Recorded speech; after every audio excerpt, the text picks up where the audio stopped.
안녕하세요. 유튜브 채널 바이블 아치로 운영하는 신영우라고 합니다. 이 시간부터 성경 이야기가 시작되는데요. 창조 1의 첫 번째 순서로 창조 1일 빛과 어둠의 분리를 알아보겠습니다. 오늘 볼 내용은 창세기 50장을 요약하고 창세기 1장 창조 1일부터 7일을 요약해 봅니다. 그리고 창조 1일 관련된 작품 미켈란젤로와 하이든의 천지창조를 알아보기로 하죠. 창세기 전체 50장을 요약해 보면 창조와 심판과 제사장 나라의 기초 형성인데요. 먼저 1장부터 11장까지 하나님은 인간이 살아가는 데 필요한 모든 피조물들을 만드시죠.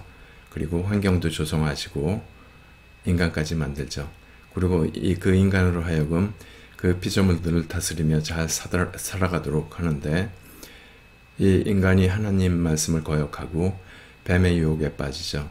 그래서 낙원에서 추방되는 것부터 심판이 시작됩니다. 이후 가인을 심판하고 하나님 말을 들은 노아 빼놓고는 모든 사람을 홍수로 심판하고 있죠.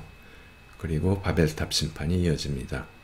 여기까지 지켜보신 하나님은 인간을 이런 상태로 놓아두면 안 되겠다 해서 나라의 개념을 도입하죠. 제사장 나라의 기초를 형성하는 과정이 창세기 12장부터 끝까지입니다. 기원전 2000년경 하나님은 아브라함을 부르죠. 여러 가지 언약을 하시고요. 수많은 민족을 주고 거대한 땅을 주고 하나님의 주권을 가진 그러한 나라를 계획을 하시죠. 아브라함을 믿음의 조상으로 세우고 대를 이어 이삭, 야곱, 요셉에 이르기까지 여러 가지 사건으로 이들의 믿음을 확인하시며 하나님의 언약을 이행하시게 되죠. 그러면서 제사장 나라의 기초를 형성하는 과정이 창세기입니다. 창세기 1장은 하나님이 왜 어떻게 창조를 하셨는지 그 6일간의 창조 과정이 자세히 나타나 있습니다. 땅이 혼돈하고 공허하며 흑암이 깊음 위에 있고 라고 명시되어 있는데요. 여기서 혼돈, 공허, 흑암 이런 말은 하나님께서 가장 싫어하고 하나님 속성에 맞지 않는 것이죠. 그래서 하나님은 이 부분을 해결하시고자 혼돈을 극복하기 위해서는 틀을 세우는 것이고요. 공허를 극복하기 위해서는 내용물을 채우는 거죠. 여기서 틀을 세운다는 것은 인간이 살아가는 환경을 조성한다는 것이고, 내용물을 채운다는 것은 인간이 살아가는 데 필요한 것을 충족시켜 주는 것이죠. 그래서 1, 2, 3일 환경을 조성하는데 첫날은 빛과 어둠 분리하죠. 2일차는 하늘과 물을 분리하고요. 3일차는 땅과 식물을 준비하시죠. 창세기 1장 내내 하나님이 이르시되 뭐가 있어라, 뭐가 되어라 이렇게 계속 말씀으로 하시는데, 이를 하나님의 창조의 언어라고 하는데, 실제로 루아흐 엘로힘이라고 해서 하나님의 영이 모든 창조 작업을 진행하게 되는 것이죠. 4, 5, 6, 3일간은 앞에 3일간 만들어 놓은 틀에 내용물을 채우는 과정인데요. 4일차는 해달별, 5일은 새와 물고기를 만드시고요. 6일은 땅과 식물이 있으니 동물과 사람을 만드시죠. 이렇게 6일간 창조 작업을 모두 마치시고 7일째는 안식일로 세움과 채움의 완성을 의미하고 있죠. 창조 첫날은 빛과 어둠을 나누심인데, 온 땅이 흑암으로 덮여있는 상황에서 하나님께서 빛이 있으라 하시니 빛이 창조되어 이 빛이 확산되어 흑암을 한쪽으로 몰아내며 빛과 어둠을 나누게 되는 거죠. 이 두 작품은 창조 7일 내내 보게 되는데요. 오른쪽은 안톤 쾌베르거가 니른베르크에서 출판한 해방연대기 속의 일러스트레이션입니다. 아주 간단한 이미지와 색깔로 창조의 작업을 표시하고 있죠. 여기서는 하나님의 손으로 창조를 지시하고 있는데요. 전체 흑암으로 덮여있던 세상이 빛이 확산되면서 점점 밝아오고 있죠. 그러면서 분리가 되는 상황을 보여주고 있고요. 왼쪽은 슈노 폰 카루츠펠트의 판화 작품인데요. 카루츠펠트는 나사렛파 일원으로 종교와 부흥 활동을 했고요. 뒤로의 영향으로 판화, 삭파 등을 많이 그렸는데, 성경 전체를 240개의 판화로 제작한 그림 속의 성경 이야기 중 한 작품이죠. 여기서 세상은 흑암으로 깊이 둘러싸여 있으나 하나님께서 손을 벌려 빛을 창조하시자 하나님 주변으로 빛이 확단되고 빗줄기가 쭉 퍼져나가면서 빛과 어둠이 나눠지게 되죠. 미켈란젤로의 빛과 어둠을 나누심인데요. 우리가 시스티나 예배당에서 한번 본 적이 있죠. 중앙 9개 패널 중에서 첫 번째, 폭이 작은 그림이기 때문에 양쪽에 메달리온이 있고 네 귀에 4명의 인우디가 있죠. 하나님은 시선을 위쪽으로 하고 옷자락을 휘날리며 대각선 방향으로 전진하고 계시죠. 양손은 휘저으며 빛과 어둠을 분리하고 있는데 빛은 점점 확산돼 가는 모습을 보이고 있죠. 창조의 기본적인 원동력은 하나님의 영 루아흐는 바람의 뜻도 있어 강력한 운동력으로 전진하며 바람을 일으키며 흑암으로 상징되는 사탄을 물리치고 밝은 빛을 확산시키며 빛의 영역을 더 넓게 확보하고 계시죠. 여기서 하나님 몸을 비스듬하게 그린 것은 단축법을 사용한 것으로서 약간 줄어들게 보이지만 강한 운동력을 부여하고 있습니다. 확대한 그림인데요. 이 부분 턱 밑에 그 다음에 옷깃을 잘 보시면은 한 의사의 주장에 따르면 미켈란젤로는 당시 해부학에 심취되어 있어서 자신의 작품에 인체의 여러 부위를 이렇게 숨겨놨다고 하고 같이 이렇게 비교를 하고 있습니다. 인체 부위와 미켈란젤로의 작품을.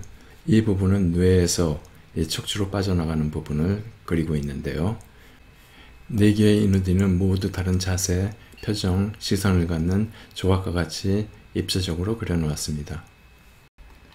바이블 아츠는 보고 들으며 즐기는 성경을 추구합니다. 바이블 아츠가 여러분들께 도움이 되고 앞으로도 기대가 된다면 구독, 좋아요, 알람 설정 꾹 눌러주시고 댓글도 부탁드립니다. 여러분들의 관심은 제가 더 나은 콘텐츠를 제작하는데 큰 동기부여가 됩니다. 감사합니다. 하이든의 오라토리오 천지창조에 대해서 알아보죠. 천지창조의 대본은 영국 시인 토마스 리들리에 의해 핸델의 오라토리오를 위한 대본으로 쓰여졌는데 핸델이 26개의 성경 주제의 오라토리오를 작곡했는데 유독 천지창조는 빠져 있었습니다. 그래서 이를 착안하여 쓴 것 같은데 결국 핸델이 이 대본을 채택을 안 하죠. 남아있던 대본을 핸델 연구가인 반 스비덴 남작에 의해서 독일어로 번역돼서 하이든에게 건네집니다.